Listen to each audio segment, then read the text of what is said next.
शांती। आज आहे 25/10/2025 ची मुरली। महावाक्य आहे, गोड मुलांनो, संगमावरच तुम्हाला आत्मअभिमानी बनण्याची मेहनत करावी लागते। सतयुग किंवा कलियुगामध्ये ही मेहनत करावी लागत नाही। प्रश्न आहे, श्रीकृष्णाचे नाव त्याच्या मातपित्यापेक्षाही जास्त प्रसिद्ध आहे, कशामुळे? उत्तर आहे, पहिला पॉइंट आहे, कारण श्रीकृष्णाच्या अगोदर ज्यांचा पण जन्म होतो त्यांचा जन्म योगबलाद्वारे होत नाही। श्रीकृष्णाच्या माता पित्याने काही योगबलाद्वारे जन्म घेतलेला नाहीये। दुसरा पॉइंट आहे, संपूर्ण कर्मातीत अवस्था असणारे फक्त राधे कृष्णच आहेत। ते सद्गतीला प्राप्त करतात। जेव्हा सर्व पाप आत्मे नष्ट होतात तेव्हा गुलगुल अर्थात पावन नवीन दुनियेमध्ये श्रीकृष्णाचा जन्म होतो, त्यालाच वैकुंठ म्हटले जाते। तिसरा पॉइंट आहे, संगमावर श्रीकृष्णाच्या आत्म्याने सर्वात जास्त पुरुषार्थ केला आहे म्हणून त्यांचे नाव प्रसिद्ध आहे। ओम शांती। गोड गोड रुहानी मुलांना रुहानी बाबा बसून समजावून सांगत आहेत। 5000 वर्षांनंतर एकदाच मुलांना येऊन शिकवतात, बोलावतात देखील की आम्हा पतितांना येऊन पावन बनवा। तर सिद्ध होते की ही पतित दुनिया आहे। नवीन दुनिया पावन दुनिया होती। नवीन घर सुंदर असते, जुने जसे मोडकळीस आल्यासारखे होते, पावसाळ्यात खाली कोसळते। आता तुम्ही मुले जाणता बाबा आले आहेत नवीन दुनिया बनविण्याकरिता। आता शिकवत आहेत, पुन्हा 5000 वर्षांनंतर शिकवतील। असे कधी कोणी साधू संत इत्यादी आपल्या फॉलोअर्सला शिकवणार नाहीत, त्यांना हे माहीतच नाही आहे ना। खेळाविषयी माहिती आहे, कारण निवृत्ती मार्गवाले आहेत। बाबांव्यतिरिक्त इतर कोणीही सृष्टीच्या आदी मध्य अंताचे रहस्य समजावून सांगू शकत नाही। आत्मअभिमानी बनण्यामध्येच मुलांना मेहनत आहे, कारण अर्ध्या कल्पामध्ये तुम्ही कधी आत्मअभिमानी बनलेले नाहीत। आता बाबा म्हणतात, स्वतःला आत्मा समजा। असे नाही की आत्मा सो परमात्मा, नाही। स्वतःला आत्मा समजून परमपिता परमात्मा शिवबाबांची आठवण करायची आहे। आठवणीची यात्रा मुख्य आहे, ज्यामुळे तुम्ही पतितापासून पावन बनता। यामध्ये कोणती स्थूल गोष्ट नाहीये। नाक कान इत्यादी काही बंद करायचे नाहीये। मूळ गोष्ट आहे स्वतःला आत्मा समजून बाबांची आठवण करणे। तुम्हाला अर्ध्या कल्पापासून देह अभिमानामध्ये राहण्याची सवय जडली आहे। पहिले स्वतःला आत्मा समजाल तेव्हा बाबांची आठवण करू शकाल। भक्ती मार्गामध्ये देखील बाबा बाबा म्हणत आले आहेत। मुले जाणतात, सतयुगामध्ये एकच लौकिक पिता आहेत, तिथे पारलौकिक पित्याची आठवण करत नाहीत, कारण सुख आहे। भक्ती मार्गामध्ये मग 2 पिता बनतात, लौकिक आणि पारलौकिक। दुःखामध्ये सर्व पारलौकिक पित्याची आठवण करतात। सतयुगामध्ये भक्ती असत नाही, तिथे तर आहेच ज्ञानाचे प्रारब्ध। असे नाही की ज्ञान असते, या वेळच्या ज्ञानाचे प्रारब्ध मिळते। बाबा तर एकदाच येतात। अर्धा कल्प बेहदच्या बाबांचा सुखाचा वारसा असतो, नंतर मग लौकिक पित्याकडून अल्पकाळाचा वारसा मिळतो। हे मनुष्य समजावून सांगू शकत नाहीत। या आहेत नवीन गोष्टी। 5000 वर्षांमध्ये संगम युगावर एकदाच बाबा येतात। जेव्हा कलियुगाचा अंत आणि सतयुग आदीचा संगम असतो तेव्हाच बाबा येतात, नवीन दुनिया पुन्हा स्थापन करण्याकरिता। नवीन दुनियेमध्ये या लक्ष्मीनारायणाचे राज्य होते, मग त्रेतामध्ये रामराज्य होते। बाकी देवता इत्यादींची जी इतकी चित्रे बनवली आहेत ती सर्व आहे भक्ती मार्गाची सामग्री। बाबा म्हणतात, या सर्वांना विसरून जा। आता आपल्या घराची आणि नवीन दुनियेची आठवण करा। ज्ञान मार्ग आहे शहाणपणाचा मार्ग, ज्याद्वारे तुम्ही 21 जन्म शहाणे बनता। कोणतेही दुःख राहत नाही। सतयुगामध्ये कधी कोणीच असे म्हणणार नाही की आम्हाला शांती पाहिजे। म्हटले जाते ना, मागणे से मरना भला। बाबा तुम्हाला असे श्रीमंत बनवतात जे देवतांना भगवंताकडे कोणती वस्तू मागण्याची गरज राहत नाही। इथे तर आशीर्वाद अर्थात कृपा मागतात ना। पोप इत्यादी येतात तर किती आशीर्वाद घेण्यासाठी जातात। पोप कितीतरी जणांचे विवाह करवून देतात। बाबा काही असे काम करत नाहीत. भक्ती मार्गामध्ये जे पास्ट झाले आहेत ते आताही होत आहे, तेच पुन्हा रिपीट होईल. दिवसेंदिवस भारताची किती अधोगती होत जाते. आता तुम्ही आहात संगमावर, बाकी सर्व आहेत कलियुगी मनुष्य. जोपर्यंत इथे येणार नाही तोपर्यंत काहीच समजू शकणार नाहीत की आता संगमयुग आहे की कलियुग आहे. एकाच घरामध्ये मुले समजतात संगमयुगावर आहोत आणि वडील म्हणतील आम्ही कलियुगामध्ये आहोत, तर किती त्रास होतो. खाणे पिणे इत्यादीचे झंझट होऊन बसते. तुम्ही संगमयुगी आहात, शुद्ध पवित्र भोजन खाणारे.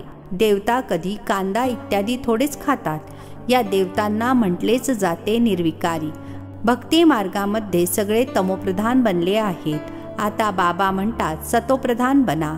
कोणीही असा नाही की जो समजेल की आत्मा अगोदर सतोप्रधान होती, नंतर मग तमोप्रधान बनली आहे. कारण ते तर आत्म्याला निर्लेप समजतात. आत्मा सो परमात्मा आहे असे म्हणतात. बाबा म्हणतात ज्ञानाचा सागर मीच आहे. जे या देवी देवता धर्माचे असतील ते सर्व येऊन पुन्हा आपला वारसा घेतील. आता सॅपलिंग अर्थात कलम लावले जात आहे. तुम्ही समजू शकाल हे इतके उच्च पद प्राप्त करण्यासाठी लायक नाही आहेत. घरी जाऊन लग्न इत्यादी करून छीछी बनत राहतात, अर्थात विकारामध्ये जात राहतात. तर सांगितले जाते की तुम्ही उच्च पद प्राप्त करू शकणार नाहीत. ही राजाई स्थापन होत आहे. बाबा म्हणतात मी तुम्हाला राजांचाही राजा बनवतो, तर प्रजा जरूर बनवावी लागेल, नाही तर राज्य कसे मिळवाल. हे गीतेचे शब्द आहेत ना. यालाच म्हटले जाते गीतेचे युग. तुम्ही राजयोग शिकत आहात. जाणता आदी सनातन देवी देवता धर्माचे फाउंडेशन घातले जात आहे. सूर्यवंशी चंद्रवंशी दोन्ही राजाई स्थापन होत आहे. ब्राह्मण कुळ स्थापन झालेले आहे. ब्राह्मणच मग सूर्यवंशी चंद्रवंशी बनतात. जे चांगल्या रीतीने मेहनत करतील ते सूर्यवंशी बनतील. इतर धर्माचे जे येतात ते येतातच मुळी आपला धर्म स्थापन करण्याकरिता. त्यांच्या मागून त्या धर्माचे आत्मे येत राहतात. धर्माची वृद्धी होत जाते. समजा कोणी ख्रिश्चन आहे तर त्यांचे बीजरूप ख्राइस्ट झाला. तुमचे बीजरूप कोण आहेत? बाबा. कारण बाबाच येऊन स्वर्गाची स्थापना करतात ब्रह्माद्वारे. ब्रह्मालाच प्रजापिता म्हटले जाते. रचता म्हणता येत नाही. यांच्याद्वारेच अर्थात ब्रह्माद्वारेच मुलांना ॲडॉप्ट केले जाते. ब्रह्माला देखील क्रिएट करतात अर्थात रचतात ना. बाबा येऊन प्रवेश करून ही रचना रचतात. शिवबाबा म्हणतात तुम्ही माझी मुले आहात. ब्रह्मा देखील म्हणतात तुम्ही माझी साकारी मुले आहात. आता तुम्ही काळे छीछी अर्थात मलिन विकारी बनले आहात. आता पुन्हा ब्राह्मण बनले आहात. या संगमावरच तुम्ही पुरुषोत्तम देवी देवता बनण्याची मेहनत करता. देवतांना आणि शूद्रांना काही मेहनत करावी लागत नाही. तुम्हा ब्राह्मणांनाच मेहनत करावी लागते देवता बनण्याकरिता. बाबा येतातच संगम युगावर. हे आहे खूप छोटे युग, म्हणून याला लीप युग म्हटले जाते. याला कोणीही जाणत नाही. बाबांना देखील मेहनत करावी लागते. असे नाही की ताबडतोब नवीन दुनिया निर्माण होते. तुम्हाला देवता बनण्यासाठी वेळ लागतो. जे चांगली कर्म करतात ते चांगल्या कुळामध्ये जन्म घेतात. आता तुम्ही नंबरवार पुरुषार्थानुसार गुलगुल अर्थात फूल बनत आहात. आत्माच बनते. आता तुमची आत्मा चांगली कर्म शिकत आहे. आत्मा चांगले किंवा वाईट संस्कार घेऊन जाते. आता तुम्ही गुलगुल फूल बनून चांगल्या घरी जन्म घेत राहाल. इथे जे चांगला पुरुषार्थ करतात ते जरूर चांगल्या कुळामध्ये जन्म घेत असतील. नंबरवार तर आहेत ना. जसे जसे कर्म करतात तसा जन्म घेतात. जेव्हा वाईट कर्म करणारे पूर्णपणे नष्ट होतात तेव्हा काटछाट करून मग स्वर्ग स्थापन होतो. जे पण तमोप्रधान आहेत ते नष्ट होतात. नंतर मग नवीन देवतांचे येणे सुरू होते. जेव्हा सगळे भ्रष्टाचारी नष्ट होतात तेव्हा श्रीकृष्णाचा जन्म होतो. तोपर्यंत अदली बदली होत राहते. जेव्हा कोणीच छीछी अर्थात विकारी राहणार नाही तेव्हा श्रीकृष्ण येईल. तोपर्यंत तुम्ही येत जात राहाल. श्रीकृष्णाला रिसीव करणारे आईवडील देखील अगोदरच पाहिजेत ना. पुन्हा सगळे चांगले चांगले राहतील. बाकी सर्व निघून जातील. तेव्हाच त्याला स्वर्ग म्हटले जाईल. तुम्ही श्रीकृष्णाला रिसीव्ह करणारे असाल. भलेही तुमचा छीछी जन्म अर्थात विकारातून जन्म असेल, कारण रावण राज्य आहे ना. शुद्ध जन्म तर होऊ शकत नाही. गुलगुल पवित्र जन्म सर्वप्रथम श्रीकृष्णाचाच होतो. त्याच्यानंतर नवीन दुनिया वैकुंठ म्हटले जाते.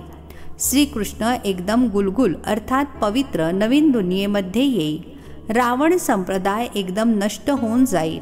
श्रीकृष्णाचे नाव त्याच्या मातापित्यापेक्षाही खूप प्रसिद्ध आहे. श्रीकृष्णाच्या मातापित्याचे नाव इतके प्रसिद्ध नाही आहे. श्रीकृष्णाच्या अगोदर ज्यांचा पण जन्म होतो तो योगबलाने जन्म म्हणता येणार नाही. असे नाही श्रीकृष्णाच्या मातापित्याने योगबलाने जन्म घेतला आहे, नाही. जर असे असते तर त्यांचे देखील नाव प्रसिद्ध झाले असते. तर सिद्ध होते श्रीकृष्णाच्या मातापित्याने इतका पुरुषार्थ केलेला नाही जितका श्रीकृष्णाने केला आहे. या सर्व गोष्टी पुढे चालून तुम्हाला समजत जातील. संपूर्ण कर्मातीत अवस्थावाले राधाकृष्णच आहेत. ते सद्गतीमध्ये येतात. जेव्हा सगळे पाप आत्मे नष्ट होतात तेव्हाच त्यांचा जन्म होतो. तेव्हा मग म्हणणार पावन दुनिया. म्हणून श्रीकृष्णाचे नाव प्रसिद्ध आहे. मात पित्याचे इतके नाव नाही. पुढे चालून तुम्हाला खूप साक्षात्कार होतील. वेळ तर बाकी आहे. तुम्ही कोणालाही समजावून सांगू शकता. आम्ही हे बनण्यासाठी शिकत आहोत. विश्वामध्ये यांचे राज्य आता स्थापन होत आहे. आमच्यासाठी तर नवीन दुनिया पाहिजे. आता तुम्हाला दैवी संप्रदायाचे म्हणणार नाही. तुम्ही आहात ब्राह्मण संप्रदाय. देवता बनणार आहात. दैवी संप्रदाय बनाल तेव्हा तुमची आत्मा आणि शरीर दोन्ही स्वच्छ असतील. आता तुम्ही संगमयुगी पुरुषोत्तम बनणारे आहात. ही सगळी मेहनतीची गोष्ट आहे. आठवणीद्वारेच विकर्माजीत बनायचे आहे. तुम्ही स्वतः म्हणता वारंवार आठवण विसरायला होते. बाबा पिकनिक करतात तर बाबांना विचार येतो, आपण आठवणीमध्ये राहिलो नाही तर बाबा काय म्हणतील. म्हणून बाबा म्हणतात तुम्ही आठवणीमध्ये बसून पिकनिक करा. कर्म करत असताना माशुकची आठवण करा तर विकर्म विनाश होतील. यामध्येच मेहनत आहे. आठवणीने आत्मा पवित्र होईल. अविनाशी ज्ञानधन देखील जमा होईल. आणि नंतर जर अपवित्र बनला तर सारे ज्ञानच वाहून जाते. पवित्रताच मुख्य आहे. बाबा तर चांगल्या चांगल्या गोष्टीच समजावून सांगतात. या सृष्टीच्या आदी मध्य अंताचे ज्ञान इतर कोणालाच नाही आहे. इतर जे काही सत्संग इत्यादी आहे ते सर्व आहे भक्ती मार्गाचे. बाबांनी समजावून सांगितले आहे भक्ती खरे तर प्रवृत्ती मार्गवाल्यांनीच करायची आहे. तुमच्यामध्ये तर किती ताकद असते. घर बसल्या तुम्हाला सुख मिळते. सर्व शक्तिमान बाबांकडून तुम्ही इतकी ताकद घेता. संन्याशांमध्ये देखील अगोदर ती ताकद होती. जंगलामध्ये राहत होते. आता तर किती मोठे मोठे फ्लॅट बनवून राहतात. आता ती ताकद नाही आहे. जसे तुमच्यामध्ये देखील पहिले सुखाची ताकद असते, नंतर ती नाहीशी होते. त्यांच्यामध्ये अर्थात संन्याशांमध्ये देखील अगोदर शांतीची ताकद होती. आता ती ताकद राहिलेली नाहीये. पहिले तर सर्व बोलत होते की रचता आणि रचनेला आम्ही जाणत नाही. आता तर स्वतःला भगवान शिवोहम म्हणत राहतात. बाबा समजावून सांगतात यावेळी संपूर्ण झाड तमोप्रधान बनले आहे. म्हणून सर्वांचा उद्धार करण्यासाठी मी येतो. ही दुनियाच बदलणारी आहे. सर्व आत्मे परत घरी निघून जातील. असा एकही नाही ज्याला हे माहीत असेल की आपल्या आत्म्यामध्ये अविनाशी पार्ट भरलेला आहे, जो पुन्हा रिपीट करणार. आत्मा इतकी छोटी आहे, त्याच्यामध्ये अविनाशी पार्ट भरलेला आहे जो कधी विनाश होत नाही. यामध्ये बुद्धी खूप शुद्ध पवित्र पाहिजे. ती तेव्हाच होईल जेव्हा आठवणीच्या यात्रेमध्ये मग्न होऊन राहाल. मेहनत केल्याशिवाय पद थोडेच मिळेल. म्हणून म्हटले जाते चढे तो चाखे वैकुंठ रस, गिरे तो चकनाचूर. कुठे उच्च ते उच्च, राजांचाही राजा डबल मुकुटधारी आणि कुठे प्रजा. शिकवणारे तर एकच आहेत. यामध्ये बुद्धीची समज खूप चांगली पाहिजे. बाबा वारंवार समजावून सांगतात की मुख्य आहे आठवणीची यात्रा. मी तुम्हाला शिकवून विश्वाचा मालक बनवतो. तर टीचर गुरु देखील असेल. बाबा तर आहेतच टीचरांचेही टीचर, पित्यांचेही पिता. हे तर तुम्ही मुले जाणता. आपले बाबा खूप गोड आहेत. अशा बाबांची तर खूप आठवण करायची आहे. शिकायचे देखील पूर्ण आहे. बाबांची आठवण केली नाही तर पापे नष्ट होणार नाहीत. बाबा सर्व आत्म्यांना सोबत घेऊन जातील. बाकी शरीरे सर्व नष्ट होतील. आत्मे आपापल्या धर्माच्या सेक्शनमध्ये जाऊन निवास करतात. अच्छा, गोड गोड खूप खूप वर्षांनंतर भेटलेल्या मुलांप्रती मात पिता बापदादांची प्रेमपूर्वक आठवण आणि सुप्रभात. आत्मिक पित्याचा आत्मिक मुलांना नमस्ते. आम्हा आत्मिक मुलांचा आत्मिक पित्याला नमस्ते. धारणेसाठी मुख्य सारांश आहे. पहिला पॉइंट आहे, बुद्धीला पवित्र बनविण्याकरिता आठवणीच्या यात्रेमध्ये मग्न राहायचे आहे. कर्म करत असताना देखील एक माशुकच आठवणीत राहावा, तेव्हा विकर्मा जीत बनाल. दुसरा पॉइंट आहे, या छोट्याशा युगामध्ये मनुष्यापासून देवता बनण्याची मेहनत करायची आहे. चांगल्या कर्मानुसार चांगल्या संस्कारांना धारण करून चांगल्या कुळामध्ये जायचे आहे. आजचे वरदान, आपल्या रुहानी लाईटद्वारे वायुमंडळाला परिवर्तन करण्याची सेवा करणारे सहज सफलता मूर्त भव. आपल्या रुहानी लाईटद्वारे वायुमंडळाला परिवर्तन करण्याची सेवा करणारे सहज सफलता मूर्त भव. स्पष्टीकरण आहे, जसे साकार सृष्टीमध्ये ज्या रंगाची लाईट लावता त्याच रंगाचे वातावरण होते. जर हिरवी लाईट असते तर तेव्हा सर्वत्र तोच प्रकाश पसरतो. लाल लाईट लावता तर योगाचे वातावरण बनते. तर जेव्हा स्थूल लाईट वायुमंडळाला परिवर्तन करते तर तुम्ही लाईट हाऊस देखील पवित्रतेची लाईट आणि सुखाच्या लाईटद्वारे वायुमंडळाला परिवर्तन करण्याची सेवा करा, तर सफलता मूर्त बनाल. स्थूल लाईट डोळ्यांनी बघता रुहानी लाईट अनुभवाद्वारे जाणतील. स्लोगन आहे, व्यर्थ गोष्टींमध्ये वेळ आणि संकल्प गमावणे ही देखील अपवित्रता आहे. व्यर्थ गोष्टींमध्ये वेळ आणि संकल्प गमावणे ही देखील अपवित्रता आहे. अव्यक्त इशारे, स्वयंप्रती आणि सर्वांप्रती मनसाद्वारे योगाच्या शक्तींचा प्रयोग करा. कोणताही खजिना कमी खर्च करून जास्त प्राप्ती करणे हाच योगाचा प्रयोग आहे. मेहनत कमी, सफलता जास्त या विधीने प्रयोग करा. जसे समय आणि संकल्प श्रेष्ठ खजिने आहेत, म्हणून संकल्प कमीत कमी खर्च व्हावेत परंतु प्राप्ती जास्त व्हावी. जशी साधारण व्यक्ती 2-4 मिनिटे संकल्प चालविल्यानंतर आणि विचार केल्यानंतर सफलता अथवा प्राप्ती करू शकते, तेच तुम्ही 1-2 सेकंदामध्ये करू शकता. यालाच म्हणतात कम खर्चा बाला नशीन. खर्च कमी करा परंतु प्राप्ती 100 पटीने असावी. त्यामुळे वेळेची आणि संकल्पांची जी बचत होईल ती इतरांच्या सेवेमध्ये वापरू शकाल, दान पुण्य करू शकाल. हाच योगाचा प्रयोग आहे. अच्छा, ओम शांती. नवनवीन मराठी व्हिडिओज प्राप्त करण्यासाठी सबस्क्राईब करा मराठी गॉड रिपोर्ट चॅनलला.